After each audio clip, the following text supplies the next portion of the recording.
Alors bonjour à tous, je crois qu'on m'entend. Bonjour tout le monde. Bonjour. Bienvenue sur ce webinaire dédié à l'outil Prosper Action. Donc on va pouvoir démarrer, hein. La plupart des participants nous ont rejoints. Donc je me présente, Alexandre Chabert, je suis référent de l'outil Prosper au sein du syndicat d'énergie de la Loire. Et je suis accompagné pour cette réunion de mes collègues des autres syndicats d'énergie de l'Ain, Baptiste Lavigne, de l'Ardèche, Julien Caronnet, Maria Kolayakovo pour la Drôme, euh, euh, Damien Boilet pour l'Isère, Jérémy Morales pour le Puy-de-Dôme, Nathalie Lourenço pour le Sider et Valentin Palmer pour la Savoie. On a également avec nous Énergie Demain, qui est donc co-éditeur de l'outil, comme on le verra un petit peu plus tard. Donc, un petit peu de logistique avant de commencer la présentation. Donc, on vous remercie de bien laisser votre micro coupé et votre caméra éteinte pour éviter de surcharger les flux informatiques. De poser vos questions par écrit dans la zone discussion ou conversation. Donc, moi, je serai masqué, donc je ne pourrai pas voir vos questions, mais mes collègues des syndicats veilleront pour essayer d'y répondre, ainsi que Steven Lepires pour Énergie Demain, pour les parties peut-être plus techniques. Et puis, si possible, si vous pouvez vous identifier avec un login prénom, nom, structure, pour qu'on puisse savoir quand vous posez la question quel EPCI ou quelle structure pose la question, parce que ça peut nous aider sur qui est le mieux placé pour répondre. Donc, soit vous pouvez poser vos questions par écrit, soit il y aura un temps d'échange qui est prévu à la fin de la présentation, où là, on aura tout le loisir d'échanger en activant les micros et peut-être plus simplement que par écrit. Avant toute chose, je laisse la parole à Monsieur Pierre Simone, donc premier vice-président du syndicat d'énergie de la Loire, qui doit être avec nous, il me semble. Alors, j'ai appuyé sur mon micro. Bonjour. Vous m'entendez, Alexandre? Alors oui, je vous entends, ouais. Bon. Alors, bonjour à tous et bienvenue pour ce webinaire que va vous présenter et va animer Alexandre Chabert du Ciel. Alors, j'ai beaucoup plaisir à introduire ce webinaire dont l'objet est la présentation de cet outil Prosper Action, outil de planification qui a été construit, comme vous l'a dit Alexandre, avec le bureau d'études Énergie Demain, qui est une référence en la matière. Et merci encore à eux de travailler sur ce partenariat.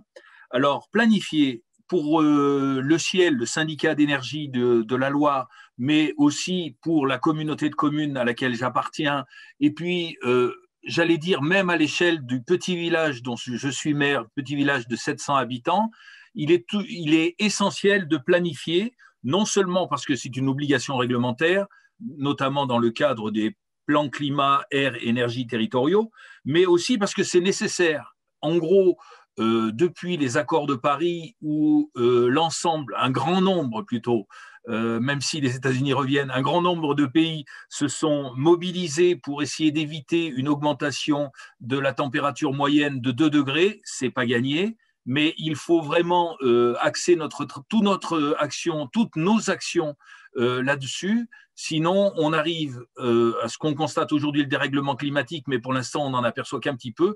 Donc, il faut vraiment qu'on se mobilise là-dessus pour planifier. Et cette planification, les syndicats d'énergie en sont les acteurs.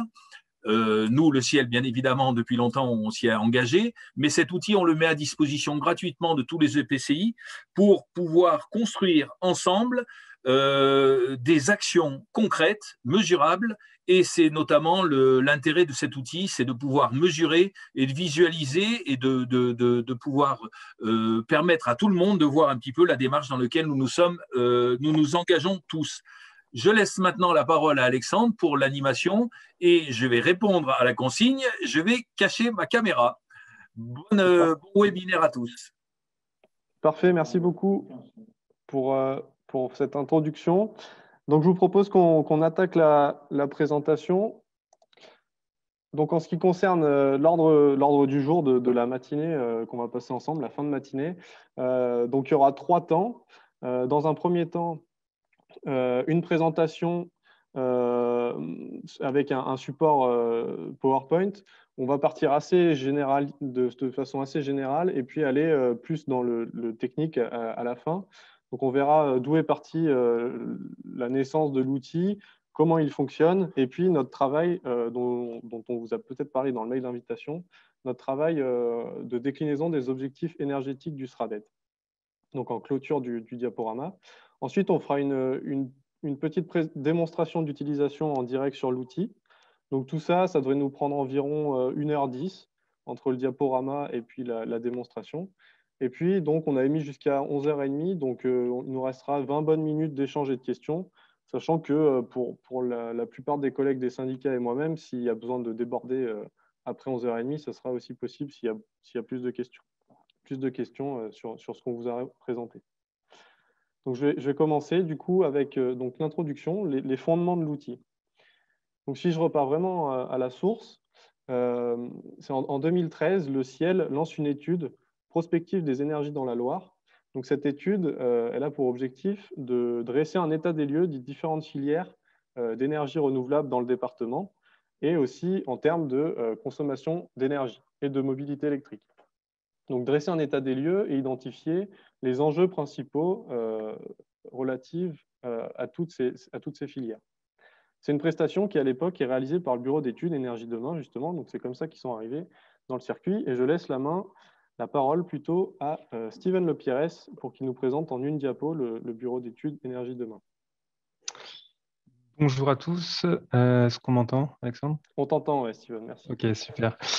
Donc, Énergie Demain, c'est un bureau d'études qui existe depuis maintenant plus de 15 ans, fondé en 2005. C'est un bureau d'études d'une trentaine de personnes basées à Paris, avec maintenant des bureaux détachés dans de nombreux endroits en France, notamment à Lyon et à Valence, ainsi que Bordeaux, Angers et en Bretagne. On s'est spécialisé assez rapidement sur la mise en œuvre opérationnelle, donc des politiques publiques de réduction des consommations d'énergie. C'est vraiment notre credo, c'est la réduction des consommations d'énergie avant la production d'énergie renouvelable et surtout de lutte contre le changement climatique. Depuis quelques années, on s'intéresse aussi à l'impact de toutes ces politiques sur la santé des habitants, quelque chose qui se développe beaucoup depuis quelques années, et également sur la précarité énergétique. Énergie Demain a deux activités complémentaires principales. Il y a d'autres activités secondaires, on va dire. La première activité aujourd'hui, c'est la création d'outils pour aider à la décision ou à la planification et la création de données autour de ces outils.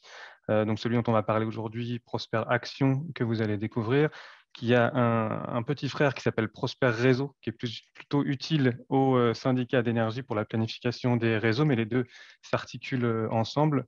Une suite de NRTR qui va décrire les consommations énergétiques à l'échelle très fine, à l'échelle du cadastre, des outils pour l'autoconsommation collective, un outil qui s'appelle Casbah, que certains connaissent peut-être sur le carnet de santé des bâtiments, pour planifier la rénovation à l'échelle du bâtiment.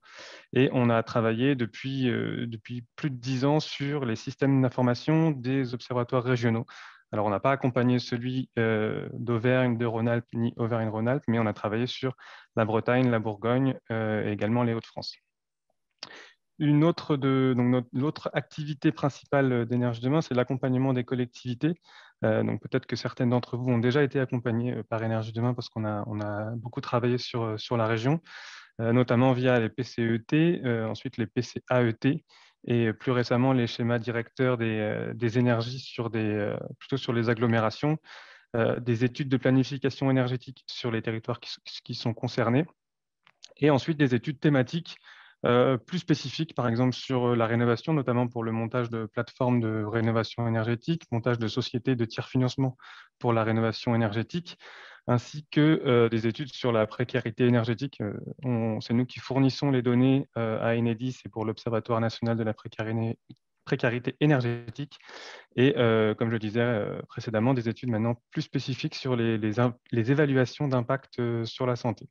Donc c'est cette dualité d'accompagnement des collectivités et de création d'outils qui nous permet de proposer des outils qui sont au plus proche des EPCI, des collectivités, pour mieux les aider à planifier et à suivre leur parcours sur ces politiques. Ok, merci Je te Steven. laisse la main. Parfait. Merci pour cette présentation d'énergie demain. Donc, en 2013, on a réalisé cette étude commandée par le Ciel et réalisée par Énergie Demain. En 2015, c'est la loi de transition énergétique pour la croissance verte qui est publiée, dans laquelle on commence à voir enfin, on commence, il y en avait déjà auparavant, mais on a des objectifs énergétiques et climatiques qui sont précisés à l'échelle nationale sur la réduction des émissions de gaz à effet de serre, la réduction de la consommation d'énergie, l'augmentation de la production d'énergie renouvelable notamment.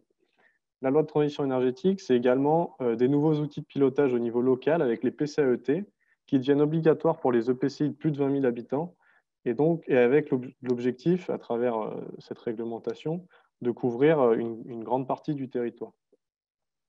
Et puis, il y a aussi, à travers cette loi, une redistribution des rôles dans la coordination territoriale de la transition énergétique, avec donc les EPCI qui sont vraiment des porteurs et coordinateurs au niveau intercommunal via les PCAET. Donc, je parle des PCAET, mais bien sûr, il y a aussi toutes les démarches volontaires type TEPOS, Agenda 21, Critérgie, etc. Mais en tout cas, ce genre de démarche de planification énergétique. Les syndicats d'énergie départementaux qui sont identifiés comme étant coordinateurs départementaux via une instance qui s'appelle les commissions consultatives paritaires de l'énergie et qui réunit 1 à 2 fois par an des élus des EPCI du département et autant d'élus du bureau du syndicat d'énergie départemental. Et donc, l'objectif de cette instance, c'est de coordonner l'action de ses membres, de mettre en cohérence les politiques d'investissement et de faciliter les échanges de données entre les différents acteurs. Et puis, bien sûr, il y a la région qui est chef de file de la transition énergétique, qui rédige notamment le SRADET. Donc, en fait, on voit qu'à cette époque, donc en 2015, il y a plusieurs acteurs qui travaillent sur la transition énergétique, il y a des mailles territoriales différentes, imbriquées les unes dans les autres. Il y a des obligations réglementaires avec les plans climat qui deviennent obligatoires pour une grande partie des EPCI. Et puis, il y a des objectifs énergétiques à des échelles nationales qui sont clairs, entre guillemets, 50% de réduction de la consommation d'énergie en 2050, mais qui sont en même temps peut-être difficiles à appréhender sur ce que ça peut représenter à l'échelle de nos territoires, que ce soit départemental ou au niveau d'un EPCI. Donc, cette loi de transition mêlée à l'étude qu'avait menée le Ciel en partenariat avec un bureau d'études qui est capable de créer des outils, finalement, c'est ce mélange qui a fait que de tout ça est né l'outil Prosper. Donc, Prosper voit le jour en 2015. C'est un outil qui est collaboratif et qui a plusieurs grands objectifs. Donc, le premier, ça va être de faciliter la lecture des données énergétiques des territoires. C'est-à-dire de proposer un diagnostic de ce qui est produit, consommé à l'échelle d'un territoire. De faciliter également la lecture des objectifs supraterritoriaux, donc les objectifs issus d'un SRADET, par exemple, ou à l'échelle nationale. Deuxième grand objectif, ça va être de permettre à des non-initiés de créer des scénarios de transition énergétique. C'est-à-dire de faire un outil relativement accessible où chacun puisse créer des scénarios et voir des trajectoires énergétiques.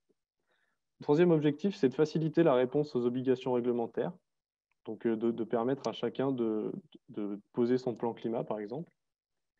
Et puis, le dernier objectif, c'est de faciliter les échanges entre utilisateurs et mailles territoriales, donc en disposant d'un cadre commun qui permette de passer de l'échelle EPCI au département dans un sens comme dans l'autre. Donc, ce sont on va dire, les 4 piliers de Prosper qui voient le jour à l'époque, donc sous le nom Prosper, et qui a été renommé il y a environ 1 an. Donc, c'est bien le même outil qui se cache derrière, mais comme l'a dit Steven, Prosper est maintenant le nom d'une suite d'outils. Prosper Action est spécifique à ce qu'on va vous présenter aujourd'hui. Mais c'est bien la suite de Prosper qui s'appelle aujourd'hui Prosper Action. Donc, c'est un outil qui est né dans la Loire, comme vous l'avez compris, mais qui s'est rapidement diffusé au niveau régional, tout d'abord, et puis ensuite à l'échelle nationale. Donc, en fait, il se diffuse via les syndicats d'énergie qui en font l'acquisition. Et puis ensuite, l'outil est déployé par Énergie Demain à l'échelle du département, et puis les syndicats d'énergie le laissent en libre accès aux EPCI de leur département. Donc aujourd'hui, il y a 31 syndicats adhérents. Voilà, donc on a bien sûr toute l'Auvergne-Rhône-Alpes, la Normandie, les Pays de la Loire notamment, qui s'en servent. Donc l'outil, il est, comme je vous le disais, voilà, il est déployé au niveau d'un département et des accès au périmètre de l'EPCI sont accessibles. Mais si vous travaillez à l'échelle d'un parc naturel régional ou d'un territoire à énergie positive, c'est tout à fait possible de demander à ce que l'on vous crée un périmètre à l'échelle du territoire sur lequel vous souhaitez construire votre démarche de planification énergétique. Donc, par exemple, récemment, il y a un TEPOS qui a été réalisé, un périmètre TEPOS qui a été réalisé sur BioVallée, donc qui réunit dans la Drôme la communauté de communes du Val-de-Drôme et du Crétois Pays de Saillant. Donc ça, c'est tout à fait possible. Si vous avez des demandes dans ce sens, il ne faut pas hésiter. Après, il y a des versions urbaines également qui ont été utilisées plus par Énergie Demain dans le cadre de missions, par exemple directement avec la métropole de Bordeaux ou de Rouen. Donc aujourd'hui, on a un outil qui est déployé dans toute la région Auvergne-Rhône-Alpes et qui est accessible 100% gratuitement. On verra plus tard comment accéder à l'outil. Alors rapidement, on a entre syndicats d'énergie et Énergie Demain, on a un club national relatif à cet outil qui a lieu 1 à 2 fois par an également à Paris, qui a pour objectif de partager des retours d'expérience sur l'utilisation de Prosper Action, de monter en compétence sur les sujets climat, air, énergie, et puis surtout de discuter des évolutions à apporter à Prosper Action. Donc l'outil date de 2015, mais il évolue tous les ans. Il y a des nouvelles fonctionnalités qui arrivent, des bugs qui sont corrigés. Voilà, c'est une évolution permanente, et donc c'est important pour nous d'avoir vos retours pour les faire remonter et les proposer dans le développement de l'outil. Quelque chose qui peut vous intéresser également, c'est un site ressources. Je vous le montrerai tout à l'heure pendant la démonstration, qui est disponible donc sur prosper-action.fr, donc qui est accessible aux EPCI et également à vos bureaux d'études qui vous accompagnent dans vos PCAET ou ce genre de démarche, et sur lequel vous trouverez des fiches de présentation et de fonctionnement de l'outil, également des fiches thématiques qui vous expliquent les hypothèses qui sont prises, d'où viennent les différentes données disponibles dans l'outil, etc. Donc c'est un site ressources que voilà, je vous montrerai tout à l'heure, on ira faire un tour dessus. Donc, ce qui est important de comprendre, c'est que dans Prosper Action, aujourd'hui, il y a deux grandes fonctionnalités. On peut utiliser l'une ou l'autre, on peut utiliser l'une et l'autre. Voilà, les deux sont indépendantes, mais peuvent être réconciliées. Donc, l'intérêt, c'est quand même d'utiliser les deux. En tout cas, voilà, c'est pas parce qu'on ne s'est pas servi de l'une qu'on ne peut pas se servir de l'autre. La première fonctionnalité, c'est de créer des scénarios prospectifs. Donc, cette fonctionnalité, je vous les détaillerai bien sûr plus tard dans le diaporama. Ça va permettre de disposer d'un état des lieux de son territoire, de construire une stratégie territoriale et donc de se fixer des objectifs, de disposer de ces objectifs qu'on s'est définis dans le format du cadre de dépôt de l'ADEME pour les plans climat. Donc, se servir directement de ce que vous avez construit pour déposer votre plan climat. Et puis de décliner et de traduire des objectifs nationaux ou régionaux. Donc ça, c'est ce qu'on a fait dans notre travail, nous, de déclinaison des objectifs énergétiques du SRADET et qu'on vous présente à la fin de ce diapo. Et puis la deuxième fonctionnalité, c'est le suivi du plan d'action.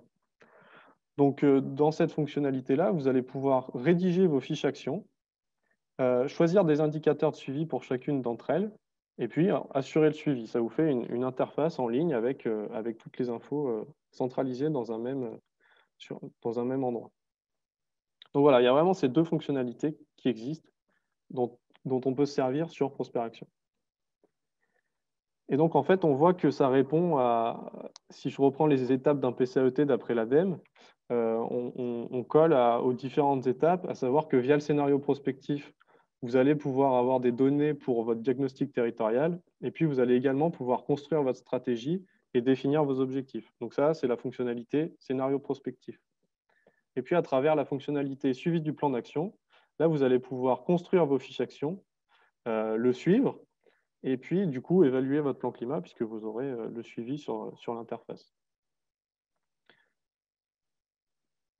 Alors, du coup, comment tout cela fonctionne? Alors déjà, il faut pouvoir se connecter à l'outil. Donc, pour se connecter à l'outil, vous tapez dans votre barre de recherche de votre navigateur Internet le nom de votre département, .prosper-action.fr. Donc si par exemple je travaille dans la Drôme, mettre drôme.prosper-action.fr. Quand vous tapez cela, vous arrivez sur une page où on va vous demander de vous connecter. Donc soit vous avez déjà un login et un mot de passe que vous renseignez dans les bonnes cases et vous vous connectez, soit vous n'avez pas encore d'identifiant et donc il faudra vous inscrire. Donc si je m'inscris, j'ai un formulaire tout à fait classique à remplir avec votre nom, prénom, etc., votre choix de login. Et en fait, c'est à l'inscription que vous allez choisir le périmètre sur lequel vous souhaitez travailler. En fait, votre login sera associé à un périmètre de travail. Donc si par exemple je suis dans la Loire, j'aurai que le choix.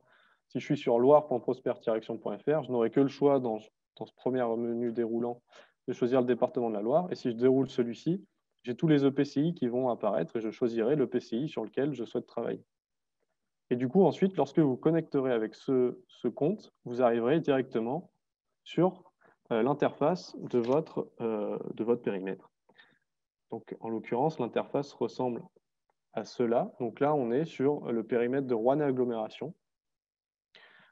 Donc, c'est un EPCI qui a beaucoup utilisé l'outil dans sa phase de réalisation de la stratégie de son plan climat et de son territoire énergie positive également. On voit qu'il y a des scénarios ici qui datent de 2015. Donc, comment se présente l'interface globale de l'EPCI? On retrouve ici toute la partie liée au scénario prospectif, donc la fonctionnalité numéro 1, on va dire. Et puis ici, toute la fonctionnalité sur le suivi du plan d'action. Donc, dans le premier tableau, ici, on visualise les scénarios qui ont été créés par l'EPCI. Voilà, donc on verra ça aussi dans la démo, mais donc on voit qu'on peut en créer un certain nombre sur chaque territoire, il n'y a pas forcément de limite. Et puis dans ce deuxième tableau, toujours dans la fonctionnalité scénario prospectif, ce sont les scénarios qui ont été créés par le syndicat d'énergie et qui sont disponibles à l'import, à l'échelle de l'EPCI. Donc par exemple, nous on avait créé dans le territoire de la Loire, mais c'est vrai dans tous les autres départements de la région, on a créé un scénario Loire-SRADET 2050. Et donc, le PCI a pu l'importer à l'échelle de son territoire et on le retrouve ici, Roanne et Aglo, SRADET 2050. Voilà, donc on voit que ça communique, ça peut communiquer, les scénarios peuvent passer du département à le PCI. Ça marche également dans l'autre sens. Ici, on voit qu'il y a un scénario qui est consolidé, on appelle ça avec un petit P et une coche. En fait, quand les scénarios sont consolidés, ça construit automatiquement sur le compte du syndicat d'énergie un scénario qui va additionner tous les scénarios compilés des EPCI du territoire. Donc, en fait, c'est comme ça qu'en construisant les scénarios sur chaque EPCI, eh ben, nous, au niveau départemental, on se retrouve avec un scénario agrégé qui reprend toutes les stratégies intercommunales. Et donc là, on est vraiment dans ce que je vous disais tout à l'heure sur les fondements de l'outil, le fait d'avoir un outil commun et qui communique entre les différentes mailles territoriales. Donc, je vous parle beaucoup de scénarios prospectifs et vous pouvez vous demander comment ça fonctionne. Donc, c'est ce que je vais vous essayer de vous expliquer maintenant. Je répète peut-être pour ceux qui sont arrivés un peu plus tard, si vous avez des questions, n'hésitez pas à les poser via l'espace conversation et sinon à les garder en stock pour qu'on puisse en discuter pendant le temps d'échange prévu à la fin de la présentation. Donc, les scénarios prospectifs, comment ça fonctionne? Il y a 3 grandes étapes, on va dire. La première étape, ça va être de visualiser l'état des lieux de son territoire. La deuxième étape, de construire son scénario prospectif en saisissant des actions stratégiques. Et puis la troisième étape, de calculer les impacts des actions qu'on aura saisies dans la phase 2. Donc si je détaille chacune de ces 3 étapes, tout d'abord l'état des lieux de votre territoire. Donc en fait, quand vous allez vous connecter sur Prosper, vous disposez automatiquement d'un état des lieux. Cet état des lieux, il est fait par Énergie Demain au moment où il déploie l'outil sur un nouveau département. Il réalise l'état des lieux sur l'ensemble du département et pour chaque EPCI. Donc cet état des lieux, il se base principalement sur les données des observatoires régionaux, donc pour notre région l'ORCAE. Donc aujourd'hui, on a les données à jour jusqu'à 2017, qui sont les dernières données de l'ORCAE, s'il n'y a pas eu de mise à jour très récente. Il y a également des données qui viennent de l'INSEE, des données qui viennent des modèles internes d'Énergie Demain, et puis il y a d'autres sources de données. Et typiquement, ça, c'est le genre d'infos que vous pouvez retrouver sur les fiches thématiques du site ressources prosper-action.fr. Donc, en compilant toutes ces données, vous vous retrouvez, vous, avec les données de votre territoire, sur ce qui va être la consommation énergétique par secteur ou par type de combustible, la facture énergétique associée, tout ce qui va être production d'énergie renouvelable et réseau de chaleur, les émissions de gaz à effet de serre énergétiques et non énergétiques, donc tout ce qui va venir par exemple de l'agriculture pour le non énergétique, les émissions de polluants locaux, et puis la séquestration carbone. Donc vous retrouvez votre état des lieux à ce niveau-là sur ces différentes thématiques. Donc vous avez l'historique des données entre 2010 et 2017, et puis ensuite, Énergie Demain va prolonger le trait, on va dire, depuis 2017 jusqu'à 2050, avec ce qu'on appelle un tendanciel. Donc ce tendanciel, il s'applique que pour les secteurs résidentiels, tertiaires et transports. Et en gros, c'est par exemple, ce sont des évolutions structurelles. Donc par exemple, ça va prendre en compte le renouvellement naturel du parc naturel, entre guillemets, du parc de bâtiments. Par exemple, on va remplacer des anciens bâtiments par des nouveaux bâtiments neufs intégrant des nouvelles réglementations, par exemple la RT 2012, et donc intégrant plus d'énergie renouvelable, typiquement du bois énergie et du solaire thermique. Voilà, mais on a du tendanciel que sur le résidentiel, le tertiaire et le transport. Tout le reste va rester constant jusqu'à 2050, entre la dernière valeur de 2017 et puis 2050. L'état des lieux, je peux le visualiser de plusieurs façons. Vous avez des graphiques qui sont disponibles directement dans l'outil. Donc là, par exemple, la consommation d'énergie par secteur, donc avec l'historique, donc les données hors cahier, entre 2010 et 2017, et puis le trait qui est prolongé jusqu'à 2050 avec le tendanciel. Vous avez également une carte où vous pouvez visualiser là aussi un certain nombre de données. Et puis vous avez un tableur Excel avec un onglet qui est très simple d'utilisation, en fait, qui correspond au cadre de dépôt de l'ADEME. Donc vous retrouvez les objectifs de votre scénario prospectif de façon très synthétique. Et puis après, des onglets qui sont un peu plus complexes pour les utilisateurs qui voudraient vraiment rentrer dans le détail, où là, c'est disons, toute la base de données qui tourne derrière votre scénario prospectif.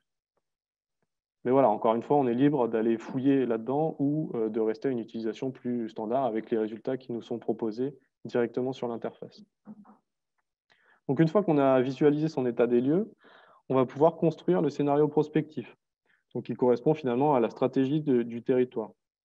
Donc pour ça, vous avez un panel d'actions qui est disponible. En fait, on construit un scénario prospectif en saisissant des actions stratégiques dont après on simulera les impacts, des estimations d'impact. Donc ici, vous voyez l'ensemble des secteurs sur lesquels on peut saisir des actions. Donc c'est les secteurs, tout ce qu'il y a de plus classique, hein, avec le logement, la mobilité, production d'énergie renouvelable, etc. Il y a environ 200 actions qui sont disponibles dans l'outil, donc c'est beaucoup.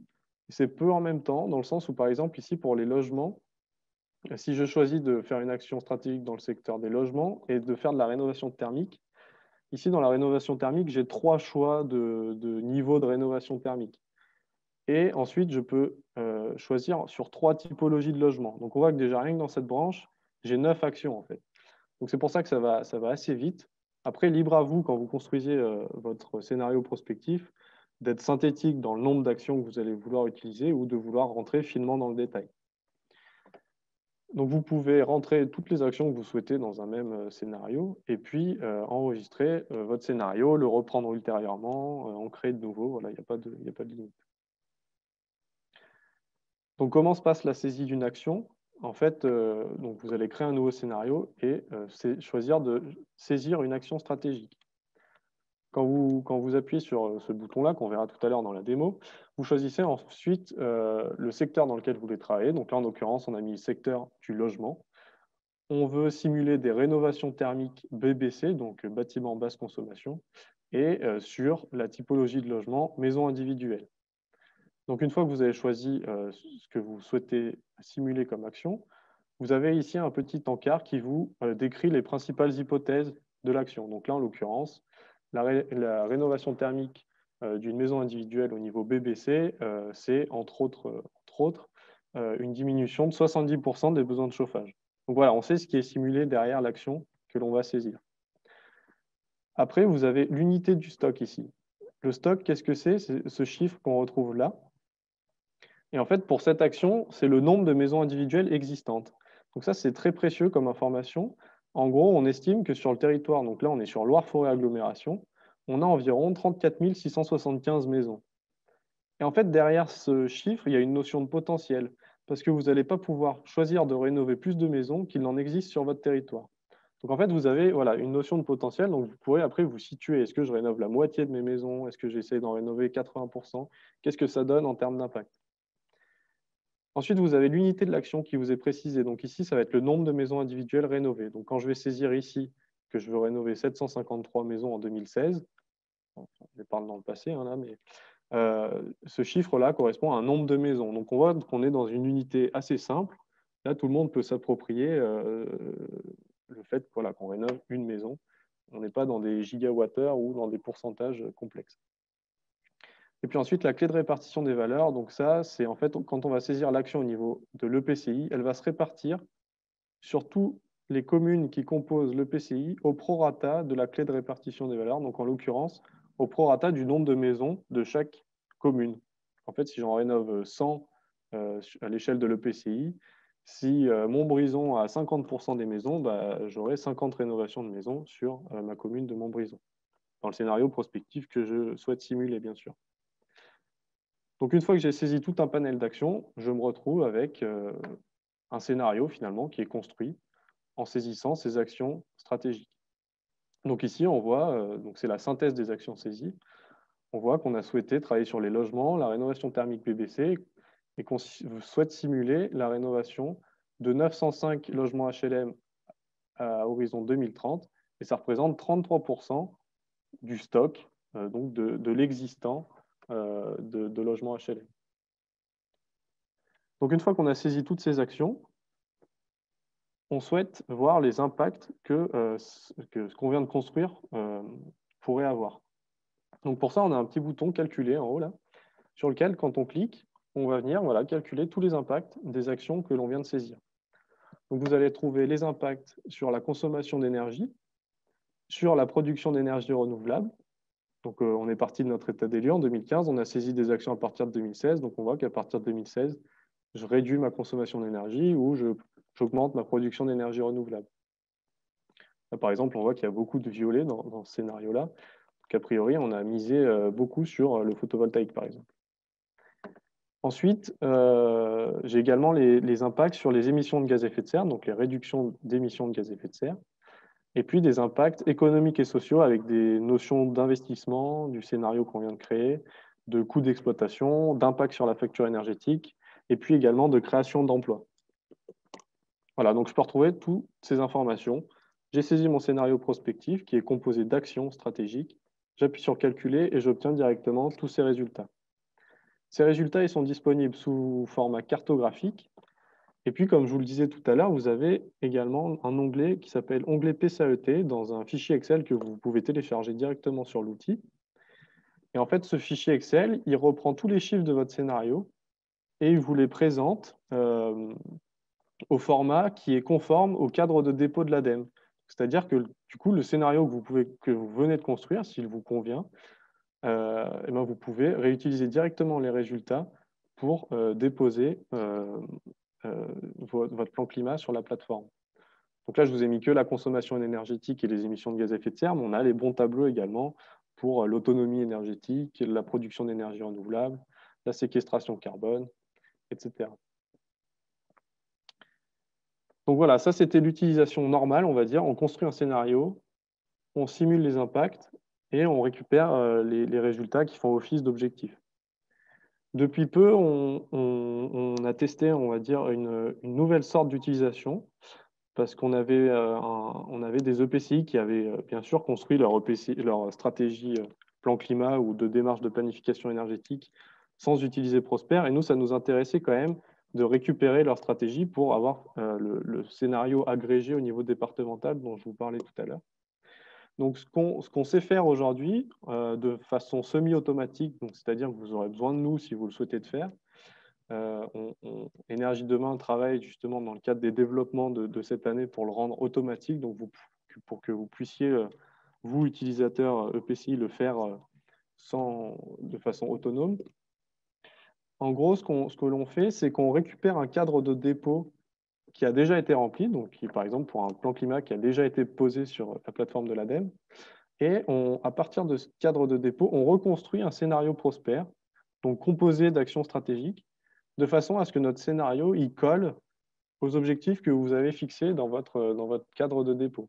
Par exemple, si vous avez souhaité, dans le secteur résidentiel, ici, passer de votre état des lieux de 891 gigawattheures annuels de consommation à 746 gigawattheures en 2030, et ben nous, on va simuler des rénovations de logements de façon à coller à votre réduction que vous avez ciblée ici de 891 à 746. Donc ça, par exemple, ça peut vous intéresser si vous avez construit un scénario et que vous n'avez pas forcément d'indicateur sur ce que ça peut peser en termes de pourcentage de bâtiments à rénover dans votre territoire ou ce genre d'éléments. Voilà, on peut reconstruire, donc retraduire ces objectifs en des actions stratégiques. Également, quelque chose sur lequel on a travaillé récemment en lien avec Solagro, c'est de faire une passerelle avec l'outil Destination TEPOS.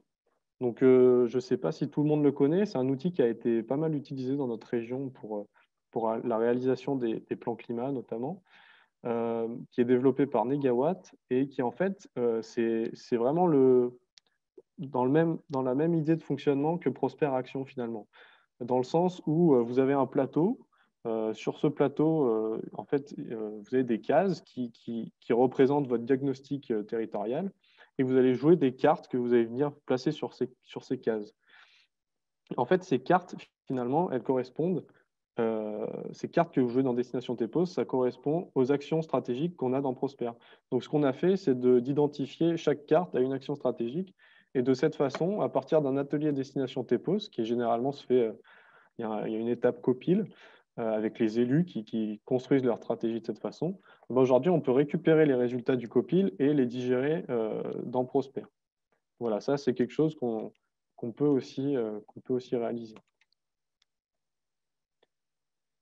Il y a également un autre outil qui a beaucoup de sens, donc c'est l'outil Terristory, qui est développé par Aura2E pour le compte de la région et qui, sur bien des aspects, est complémentaire avec Prosper. Donc, le premier, c'est sur la partie diagnostic. Donc, en cumulant les deux outils, vous allez vraiment avoir un diagnostic renforcé parce que dans Terristory, vous allez pouvoir trouver, par exemple, les emplacements des installations. Donc, c'est une interface cartographique principalement, Terristory, et vous allez pouvoir voir où se situent, par exemple, en termes de mobilité propre, les stations de recharge GNV, par exemple. Sur les déchets, vous allez pouvoir visualiser où se trouvent les déchetteries sur votre territoire, les unités de valorisation énergétique. Pour la mobilité, vous allez voir les flux pendulaires. Quelque chose de très intéressant également, c'est de pouvoir voir sur votre territoire les potentiels des filières d'énergie renouvelable. Donc, par exemple, les surfaces sur lesquelles de l'éolien pourrait être installé, des ressources fermenticibles en vue de faire de la méthanisation. Donc, en utilisant Prosper d'un côté, vous aurez les potentiels sur la partie maîtrise de l'énergie, ce qu'on disait tout à l'heure, avec cette notion de stock de bâtiments que vous pouvez rénover, par exemple. Et puis, avec Terristory, on peut compléter avec la partie énergie renouvelable. Vous avez également, sur la partie élaboration de la stratégie territoriale, dans Terristory, c'est une approche un petit peu différente de ce qu'on a, nous, dans Prosper. En fait, vous allez pouvoir construire votre trajectoire à la main. Donc, c'est-à-dire que vous avez un graphique, vous partez de votre état des lieux et vous pouvez dire, 2050, je veux descendre jusqu'à la moitié. Donc, vous prenez le graphique, vous le tirez. Et de là, on vous sort le cadre de dépôt rempli.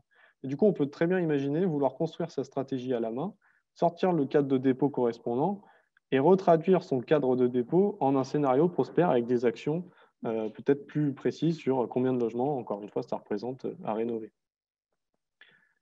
Voilà, donc pour cette première fonctionnalité, scénario prospectif. Donc là, on a fait le tour globalement et je vous remontre tout ça dans la démonstration en direct sur l'outil tout à l'heure. Donc, je vais passer maintenant à la deuxième fonctionnalité de Prosper Action, qui est le suivi de votre plan d'action, justement. Donc, qui était tout à l'heure, vous vous rappelez, quand on était dans l'interface territoriale de Rouen Agglomération, sur la partie basse de votre interface. Donc, dans cette partie suivi du plan d'action, ce que vous allez pouvoir faire, c'est saisir vos fiches actions. Donc là, déjà, il faut apporter une petite précision à ce niveau-là. C'est que dans le scénario prospectif, on saisissait ce qu'on appelle, nous, histoire d'y voir plus clair, des actions stratégiques. Ça va être, par exemple, c'est l'exemple que j'ai pris, rénover X maisons au niveau BBC. Ça, c'est votre action stratégique. Dans votre plan d'action, après, j'imagine qu'il y en a beaucoup d'entre vous qui le savent déjà mieux que moi, vous allez avoir, donc c'est le plan d'action de l'EPCI dans le cadre de son plan climat. Votre action, ça va par exemple être travailler avec l'ALEC pour développer les plateformes de rénovation des particuliers.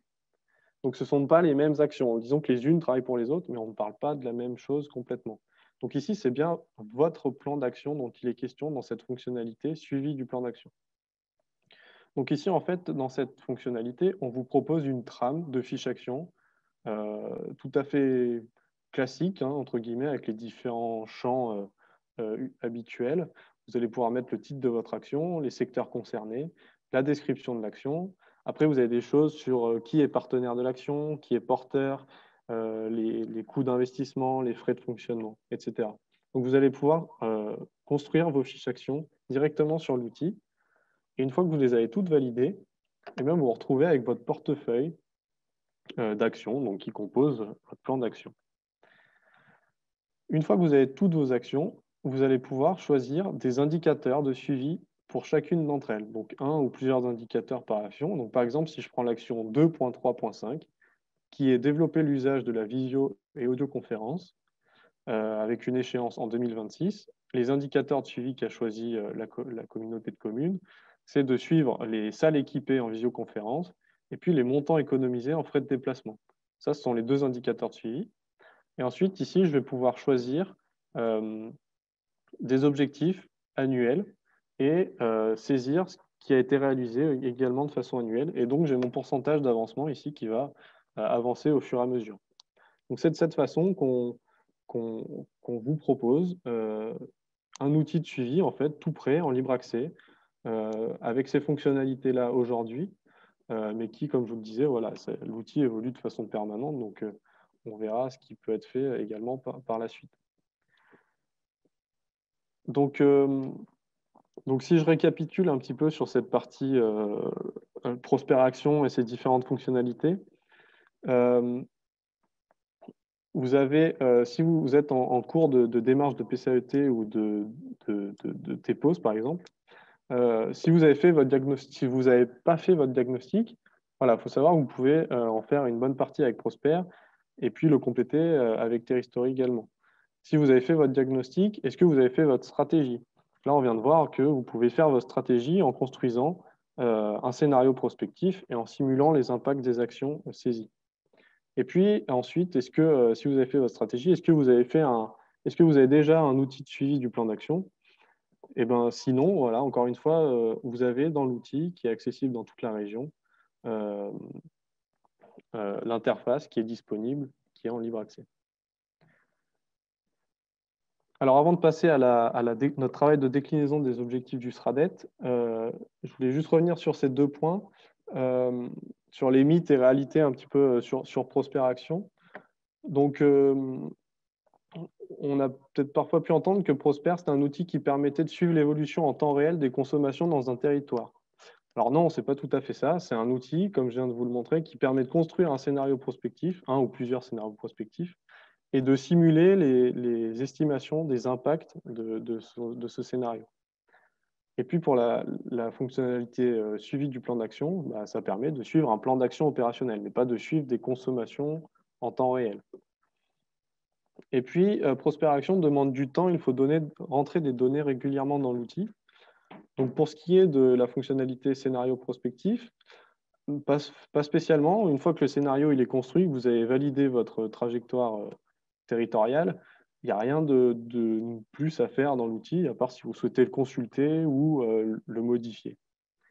Après, l'utilisation de la fonctionnalité suivi du plan d'action, ça va demander du temps, bien sûr, parce qu'il faut rentrer le suivi dans l'outil, mais pas plus qu'un tableur Excel ou n'importe quel outil qui serait fait par ailleurs. Donc voilà pour les deux grandes fonctionnalités de Prosper.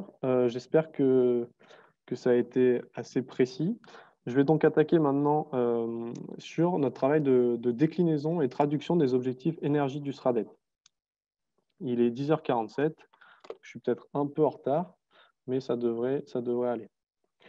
Donc sur notre travail de déclinaison des objectifs du SRADET. Donc c'est un travail qu'on a mené avec l'ensemble des syndicats d'énergie d'Auvergne-Rhône-Alpes. Donc on a un petit groupe de travail. Et donc voilà, je vais vous présenter la démarche. Donc le SRADET, je ne vais pas passer beaucoup de temps dessus, hein. C'est la feuille de route régionale en termes d'aménagement du territoire et d'environnement qui touche 11 thématiques. Et parmi ces thématiques, il y a la thématique climat, air, énergie avec des objectifs pour 2030 et pour 2050. Et donc, nous, on s'est intéressé aux objectifs en lien avec l'énergie, donc la réduction de consommation énergétique et puis l'augmentation de la production d'énergie renouvelable et de récupération. Donc voilà les objectifs énergie du SRADET de façon un peu brutale. Je ne rentre pas dans le détail des tableaux, mais si je dois faire une synthèse, c'est moins 35% de consommation entre 2015 et 2050, moins 45% par habitant. Et au niveau de la production d'énergie renouvelable, une multiplication par 2 environ de la production d'énergie renouvelable. Sous forme de graphique, ça donne ça. On voit que sur le photovoltaïque, il y a une grosse augmentation, un petit peu sur l'éolien, et puis la méthanisation également, notamment pour les filières les plus... et puis le bois énergie aussi. Donc on est parti de ces objectifs qui sont donnés au niveau régional, et nous, on se posait la question en tant que syndicat d'énergie, qu'est-ce que ça peut donner à l'échelle de notre département? Donc la première étape de ce travail, ça a été de décliner ces objectifs qui nous sont donnés au niveau régional dans les départements. Donc pour ce qui est de la consommation d'énergie, là, on n'a pas révolutionné la chose, hein. On a tout simplement repris les objectifs en l'état. Donc par exemple, si je prends le tertiaire, moins 12% sur la consommation au niveau régional, bah là, pour tous les départements, on a appliqué moins 12%. Idem sur l'industrie, mobilité, agriculture. Voilà, là, on n'a pas voulu rentrer on n'est pas allé plus fin que ça pour ne pas ajouter trop d'hypothèses. Voilà, on est resté assez simple. Après, sur la partie résidentielle, vous voyez que la valeur, elle varie pour chaque département. Alors, pourquoi? Parce qu'en fait, on a utilisé l'objectif du SRADET qui est de moins 30% de consommation par habitant. En fait, ce moins 30% de consommation par habitant, dans le même temps, les projections démographiques de la région, c'est d'augmenter de plus 10%. Donc, si vous diminuez la conso de 30% par habitant, mais que vous voyez votre population augmenter de 10%, vous aurez diminué à la fin que, entre guillemets, de 23% votre consommation résidentielle. Mais ce qui est vrai à l'échelle régionale n'est pas forcément vrai à l'échelle départementale. Ce n'est pas plus 10% dans tous les départements, les projections démographiques. Donc, c'est pour ça que la valeur, elle est différente pour chaque département. On a bien appliqué les moins 30% de consommation, et par exemple, pour l'Allier qui a une consommation qui, a priori, devrait rester plutôt stable, on a bien 30% de diminution sur le secteur résidentiel. Mais pour ceux qui ont une croissance démographique importante dans le même temps, je pense par exemple à l'Ain, eh ben, on aura diminué d'un peu moins parce qu'on aura des nouveaux habitants qui seront arrivés. Voilà, mais en gros, on a repris, ce qu'il faut retenir, c'est qu'on a pris les objectifs régionaux en l'état et on les a appliqués au niveau de chaque département. Là où par contre on a peut-être plus de valeur ajoutée, c'est sur la déclinaison des objectifs de production d'énergie renouvelable. Donc pour vous illustrer, la méthodologie qu'on a appliquée, je vais prendre l'exemple du photovoltaïque. Donc j'ai mis à horizon 2030, mais la méthode est la même pour 2050. On a regardé ce qui reste à produire d'après les chiffres du SRADET. Donc, par exemple, pour le photovoltaïque, on part de 739 GWh en 2015 et l'objectif est d'arriver à 7149 GWh en 2030. Donc, ça veut dire qu'il nous reste à produire 6410 GWh par an. Donc, l'idée, c'est de se répartir ces 6410 GWh entre tous les départements qui composent la région. Et donc, pour faire ça, on a pour chaque filière d'énergie renouvelable, on a réparti cet objectif au prorata d'une clé de répartition. Et en l'occurrence, pour le photovoltaïque, la clé de répartition, c'est le potentiel de production photovoltaïque de chaque département. Donc ça, c'est une information qu'on a trouvée sur Terhistory. Je vous disais tout à l'heure que vous avez accès au potentiel de production de différentes énergies renouvelables. Il y a notamment le photovoltaïque. Donc on a utilisé ces données-là pour répartir l'objectif régional. Alors ici, quand je mets restant à exploiter, c'est que si par exemple, c'est qu'on a pris en compte ce qui était déjà produit dans le territoire et on l'a soustrait au potentiel. Voilà, c'est ce qui nous reste, c'est le potentiel restant du coup à exploiter. Donc du coup, pour chaque filière, on a utilisé voilà, une clé de répartition. Donc globalement, ce sont des potentiels de production, que ce soit pour la méthanisation, le photovoltaïque, l'éolien, le solaire thermique. Après, parfois, c'était en fonction d'autres paramètres. Donc, par exemple, pour les pompes à chaleur et la géothermie, c'est au prorata de la consommation énergétique des bâtiments, en considérant que, que c'est là où il y a de la conso. Là, c'était un peu la demande qui a fait la répartition des objectifs. C'est là où il y a de la consommation énergétique de bâtiments qu'on va pouvoir installer des pompes à chaleur. Pour la chaleur fatale, par exemple, on l'a fait au prorata de la consommation énergétique industrielle, en considérant que c'est là où il y a des industries, qu'il y a potentiellement de la chaleur à récupérer. Donc en utilisant toutes ces clés par filière, et ben, finalement, on répartit tous les objectifs régionaux du SRADET en termes d'augmentation de la production d'énergie renouvelable, on les répartit dans les différents départements. Donc ici, ce sont les résultats sous forme graphique. Vous retrouvez pour chaque département l'état des lieux de 2015 dans le bâton de gauche. Le bâton du milieu, c'est les objectifs, entre guillemets, SRADET 2030. Et puis, dans le bâton de droite, ceux à 2050. Donc, quand je dis objectif, entre guillemets, c'est parce que notre travail n'a pas vocation à dire que c'est absolument cela qu'il faut atteindre. C'est vraiment à valeur d'indicateur pour essayer de se rendre compte de ce que ça peut représenter dans un territoire si on souhaite atteindre ces objectifs du SRADET. Donc là, on ne voit pas grand-chose parce qu'il y a l'hydroélectricité en bleu qui nous brouille un peu la répartition, surtout que ce n'est pas la filière dans laquelle il y a le plus d'évolution a priori à venir. Donc si j'enlève l'hydroélectricité, voilà ce qu'on obtient en termes de répartition. Donc on voit que c'est relativement homogène sur ce qui serait la production de chaque département en 2050. On a un facteur 2,5 entre le département qui produirait le moins, qui serait la Haute-Loire, et celui qui produirait le plus, qui serait l'Isère, d'après les hypothèses qu'on a prises dans notre répartition. Voilà. On voit néanmoins certaines spécificités, par exemple l'Allier qui aurait beaucoup d'éoliens en 2050, contrairement par exemple aux deux Savoies qui ont des reliefs plus alpins et donc plus compliqués pour faire de l'éolien sur ces départements. Donc une fois qu'on a fait ça, on se retrouve avec, pour chaque département, avec des objectifs ou en tout cas des indicateurs du SRADET déclinés à l'échelle de ces départements. Et donc ce qu'on a fait, c'est qu'on a digéré ces tableaux, donc par exemple ici pour l'Ardèche, on les a intégrés dans Prosper. Et on a construit un scénario prospectif, donc fonctionnalité scénario prospectif, qui est construit avec des actions stratégiques. Et on a construit le scénario de façon à être calé sur ces objectifs qu'on avait obtenus. Donc voilà ce que ça donne de façon un peu brutale. Par exemple, pour le secteur résidentiel, pour l'Ardèche, en 2030, on a visé une diminution de 24% de la consommation d'énergie dans le secteur résidentiel. Eh ben, on a transformé ce 24% en un nombre de logements rénovés au niveau BBC. En fait, c'est dans ce sens qu'on dit qu'on a fait une traduction, entre guillemets, des objectifs, c'est qu'on est passé de pourcentage à quelque chose de peut-être un peu plus concret, qui serait combien de logements ça représente à rénover, et du coup, quel pourcentage de mes logements ça représente sur mon territoire. Donc parfois, la traduction est vraiment très... Voilà, là, c'est assez satisfaisant comme traduction.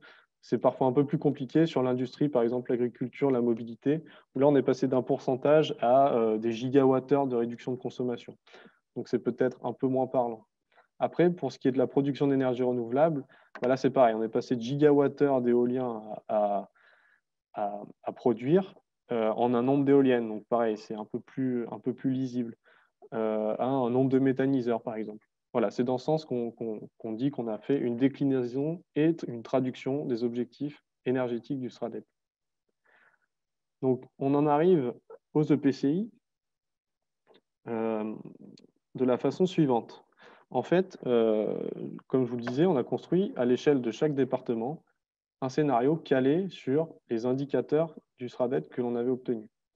Et en fait, dans Prosper, quand on vient saisir une action stratégique, c'est ce que je vous montrais tout à l'heure, elle va venir ensuite se répartir sur tous les territoires qui composent le territoire sur lequel on est en train de la saisir. Donc moi, par exemple, là, je travaillais sur le département de la Loire. Le département de la Loire est composé d'une multitude de PCI.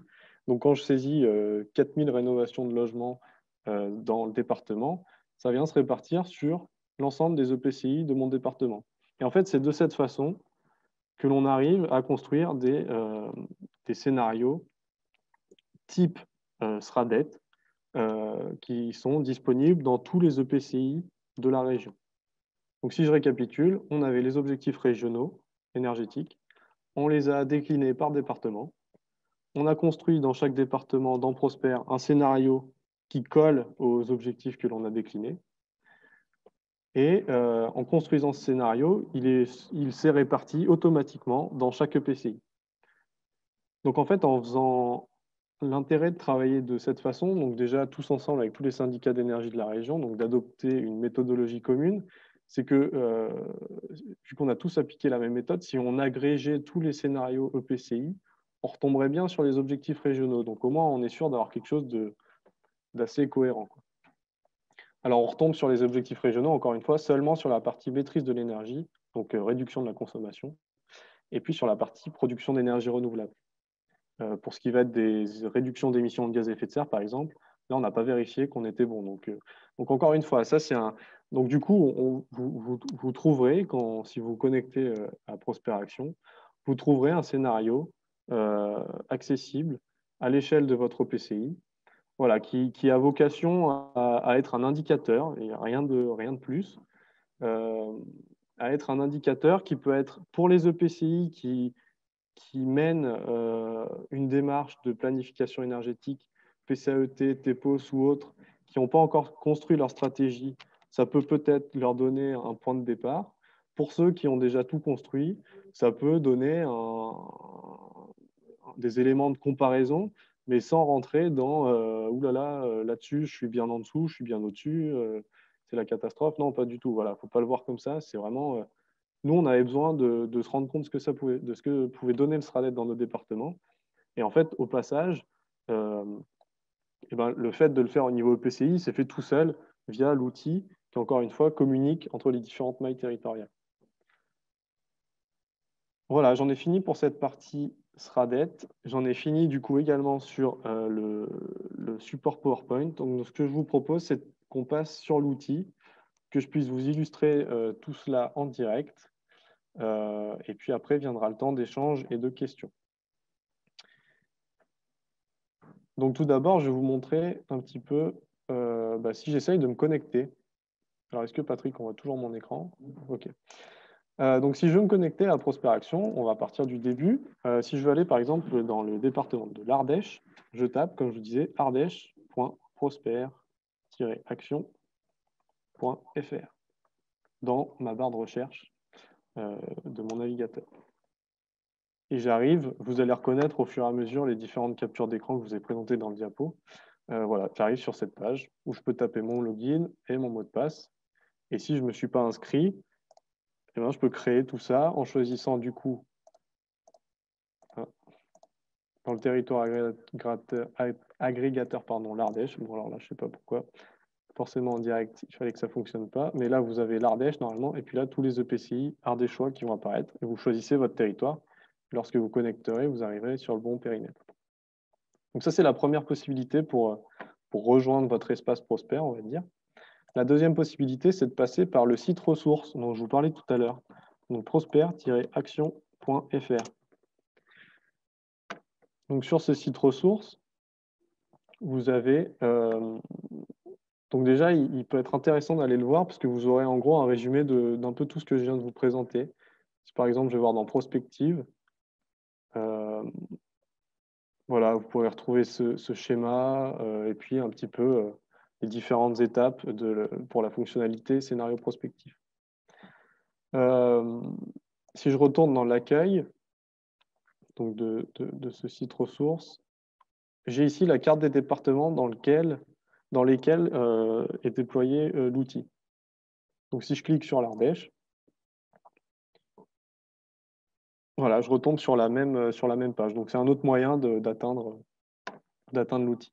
Autre chose, simplement, si je reviens sur le site ressources, si vous voulez accéder aux fiches thématiques au retour d'expérience, il faut cliquer sur ressources et aller vous inscrire, puis vous connecter. Et là, vous aurez accès à toute la biblio Prosper. Donc, si je me connecte maintenant sur l'outil, donc je vais me connecter sur l'agglomération Arche Agglo, donc qui est située dans la Drôme, plutôt dans la Drôme et dans l'Ardèche, puisque c'est un territoire qui est à cheval sur les deux. Donc voilà, là vous reconnaissez encore, hein, je l'ai montré tout à l'heure. Donc là, je suis sur l'interface d'Arche Agglo. J'ai ici les scénarios prospectifs, ceux qui ont été construits par le PCI, et ceux ici qui sont proposés par le syndicat d'énergie de l'Ardèche. Et puis ici, vous avez le suivi la partie, la fonctionnalité suivi du plan d'action, avec ici un plan d'action PCAET qui a été renseigné. Donc imaginons que je veuille créer un nouveau scénario, je clique sur Nouveau scénario. Je peux lui donner un nom, par exemple, je vais l'appeler webinaire. Hop. Je peux mettre une description, je peux ajouter un utilisateur. Par exemple, si je veux que Julien Caronnet puisse également travailler sur ce scénario, je peux l'ajouter comme collaborateur. Et ensuite, je crée le scénario. Donc là, vous vous retrouvez avec un scénario qui est vide. Vous avez le choix d'ajouter une nouvelle action. Mais en fait, si vous voulez disposer de votre état des lieux vierge, entre guillemets, donc de votre historique et du tendanciel, il faut simplement lancer le calcul sans avoir renseigné aucune action stratégique. Et dans ce cas-là, vous aurez accès à votre scénario tendanciel, entre guillemets, voilà, avec votre état des lieux jusqu'à 2017, et puis ensuite le tendanciel prolongé jusqu'à 2050. Donc dans cette partie résultat, là, on retrouve les différents graphiques que j'ai pu vous montrer tout à l'heure sur les différentes thématiques, production d'énergie renouvelable, émissions de gaz à effet de serre, les polluants, et puis tout ce qui est coûts et dépenses du scénario construit. Donc on va construire un mini scénario, j'ai essayé d'aller assez vite tout en étant assez clair. Donc en fait, quand vous êtes ici, vous êtes dans votre scénario, on va tout simplement ajouter une nouvelle action. Donc ici, vous commencez par choisir le secteur. Donc vous retrouvez les différents secteurs. Je veux travailler sur le logement. Ici, je retrouve donc un panel d'actions relatifs au logement. Si je veux simuler des changements de système de chauffage, enfin des renouvellements de système de chauffage, ici des changements de système de chauffage, donc par exemple pour passer de chaudière fossile à du bois énergie. Si je veux simuler de la rénovation thermique, donc voilà, selon 3 niveaux de rénovation. Donc là, par exemple, je vais simuler des substitutions de chaudière fossile. Je vais vouloir les remplacer par une chaudière bois. Voilà, donc j'ai mon interface de saisie qui se charge. Si je veux plus d'infos sur mon action, je clique sur le petit et là, j'ai les hypothèses qui sont précisées. Donc, le changement d'une chaudière fossile par une chaudière bois, ça permet de diminuer de 36% les besoins de chauffage parce qu'on a un système plus performant. Et puis, en plus, on fait un changement de vecteur énergétique. On passe d'une énergie fossile à une énergie renouvelable. Donc ici, je veux, donc j'ai 11 770 logements qui sont équipés de chaudières fossiles dans mon territoire de Arche Agglo. Je veux par exemple simuler qu'en 2030, la moitié de ces logements seront passés avec une chaudière bois. Je prends des chiffres complètement farfelus, hein, mais c'est pour vous illustrer. Donc 11 770, je vais en faire 2500 sur 5 ans, changement de système. J'appuie sur vérifier. Donc là, on va simplement vérifier que ce que j'ai saisi n'est pas supérieur à ce qui existe. Je ne veux pas changer plus de chaudières fossiles qu'il n'y en a dans le territoire. Et puis, ça se répartit sur les différentes communes. Je valide mon action. Voilà, et là, j'ai saisi ma première action stratégique de mon scénario prospectif. Je peux en rajouter comme ça, autant que je veux. Donc, on a des choses sur le tertiaire, on a des choses sur le transport de personnes, par exemple, je vais venir saisir. Vous avez des choses sur le covoiturage, sur les pistes cyclables, sur les transports en commun, sur les véhicules alternatifs propres, entre guillemets. Donc là, je vais aller saisir, par exemple, l'arrivée de véhicules électriques dans mon territoire. Acquisition de véhicules électriques. Encore une fois, je peux me poser la question, quelles sont les hypothèses? Donc, on transfère un véhicule thermique pour un véhicule électrique à hauteur de 15 000 km par an. Là, on se rend compte qu'on n'a pas de stock ici. Donc, on ne sait pas combien il y a de véhicules dans le territoire. Voilà, Prosper ne donne pas l'info. Si vous l'avez par ailleurs, ça peut être intéressant et vous pourrez ici vous dire, bah, si j'en change la moitié pour de l'électrique, imaginons que j'en fasse, pareil, on va dire 5000 sur 10 ans pour 2030. Voilà, je saisis les changements de véhicules. Alors, à savoir que là, on va construire un mini scénario, mais ça peut arriver aussi de temps en temps que vous disiez euh, je veux installer une piste cyclable sur mon territoire. Si je mets 5 km, qu'est-ce que ça peut avoir comme impact? Ben, vous pouvez tout à fait venir créer un nouveau scénario, saisir vos 10 km de piste cyclable, 5 ou 10 km, peu importe, et, euh, et via les résultats, voir les estimations d'impact que ça pourrait avoir via les reports modaux ou ce genre de choses. On peut aussi utiliser l'outil de cette façon-là. Ça peut être pour construire toute une stratégie, ça peut être aussi de façon plus ponctuelle, si on veut pouvoir estimer à peu près, voilà, si je fais ça, qu'est-ce que ça donne? On peut venir saisir qu'une seule action et voir les impacts que ça pourrait avoir. Allez, j'ai ajouté une dernière action pour ce mini scénario en termes d'énergie renouvelable. Donc là, je retrouve les principales filières du bois énergie, de l'éolien, de la méthanisation, du solaire photovoltaïque. Je vais d'ailleurs aller dans le solaire photovoltaïque. Et là, j'ai 3 actions, soit des centrales au sol, soit des installations individuelles ou sur petite toiture collective, ou des installations sur grande toiture. Alors là, je veux simuler des installations sur grande toiture, typiquement sur des toits de gymnase ou de stabulation agricole. Et je souhaite simuler l'installation de panneaux sur 10 grandes toitures par an. Donc sur 5 ans, ça fait 50. Ça nous fera 100 grandes toitures équipées en 2030. Voilà, je valide mon action et en fait, je peux en rentrer autant que je souhaite pour constituer mon scénario prospectif. Une fois que j'ai saisi mes actions, je clique sur Calculer pour que l'outil mouline et calcule, d'après les estimations d'impact des actions qui sont faites par Énergie Demain, eh ben, quels seraient les impacts de ce que je viens de saisir.